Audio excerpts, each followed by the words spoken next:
General Dempsey, you in one of your criteria for determining what we might do militarily, you say you have to ask the question whether the action is worth the cost and is consistent with law.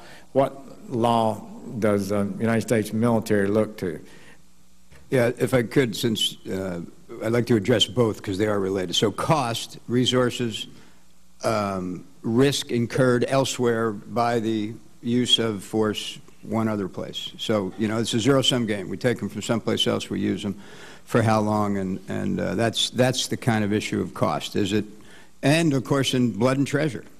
The issue of legal basis is important, though. You know, we act with the authorized use of military force either at the consent of a government, so we're invited in, or out of national self-defense, and it's a very there's a very clear criteria for that. And then the last one is with some kind of international legal basis, an UNSCR. Wait a minute. Let's talk about an international legal basis. You answer under the Constitution to the United States government, do you not? And you don't need any international support before you would carry out a military operation authorized by the commander-in-chief. No, of course not. That's the second one I mentioned. I just want to know that because there's a lot of references in here to international matters before we make a decision. And I want to be sure that the United States military understands, and I know you do, that we're not dependent on a NATO resolution or UN resolution to execute policies consistent with the national security of the United States. Now, Secretary Panetta, you, in your talk, in your remarks, you talk about first, we're working to increase diplomatic isolation and encouraging other countries to join the European Union and Arab League in imposing sanctions. And then you note that China and Russia have repeatedly blocked the UN Security Council from taking action. Are you saying, and is the President taking the position, he would not act if it was in our interest to do so if the UN Security Council did not agree? When it comes to the kind of military action where we want to build a coalition and work with our international partners, then obviously we would like to have some kind of legal basis on which to do it, as we did in Libya.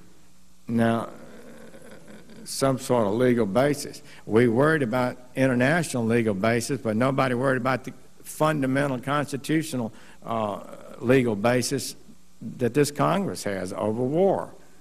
We were not asked, stunningly, in direct violation of the War Powers Act, whether or not you believe it's constitutional. It certainly didn't comply with it. We spent our time worrying about the UN, the Arab League, NATO, and too little time, in my opinion, worrying about the elected representatives of the United States. Do you think that you can act without Congress and initiate a no-fly zone in Syria without congressional approval?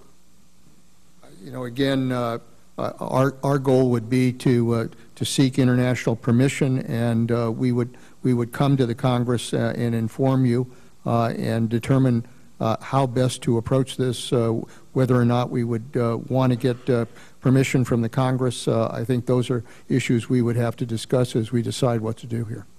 Well, I'm almost breathless about that, because what I heard you say is we're going to seek international approval, and then we'll come and tell the Congress what we might do, and we might seek congressional approval. No, well, I want to just say to you, that's a big dish. Wouldn't you agree? You've served in the Congress. Yeah. Wouldn't you agree that that's would be pretty breathtaking to the average American? So would you like to clarify that? But I've also served with Republican presidents and Democratic presidents who has always reserved the right to defend this country if necessary. But before we do this, you would seek permission of the international authorities.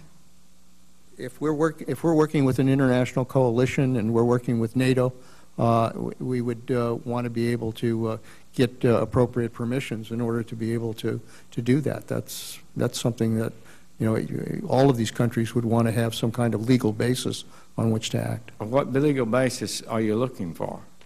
What entity? Well, obviously, if NATO made the decision to go in, that would be one. If we developed an international coalition beyond NATO, then obviously some kind of UN security resolution would be the basis for that. Coalition of, so you're saying NATO would give you a legal basis, and an ad hoc coalition of nations would provide a legal basis? If we were able to put together a coalition and were able to move together, then obviously we would seek whatever legal basis we would need in order to make that justified. I mean, we can't just pull them all together in a combat operation without getting the legal basis on which to act. Who are you asking for the legal basis from? If it's obviously, if the UN passed a security resolution as it did in Libya, we would do that.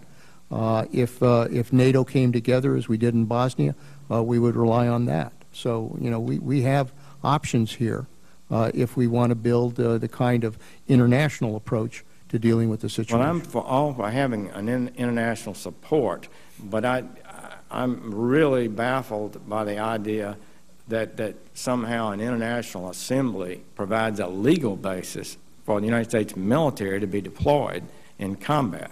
I don't believe it's close to being correct. They can provide no legal authority. The only legal authority that's required to deploy the United States military is the Congress and the President and the law and the Constitution. Let me just for the record be clear again, Senator, so there's no misunderstanding. When it comes to the national defense of this country, the President of the United States has the authority under the Constitution to act to defend this country, and we will. If it comes to an operation where we're trying to build a coalition of nations to work together to go in and operate as we did in Libya or Bosnia, for that matter, Afghanistan, we want to do it with permissions either by NATO or by the international community.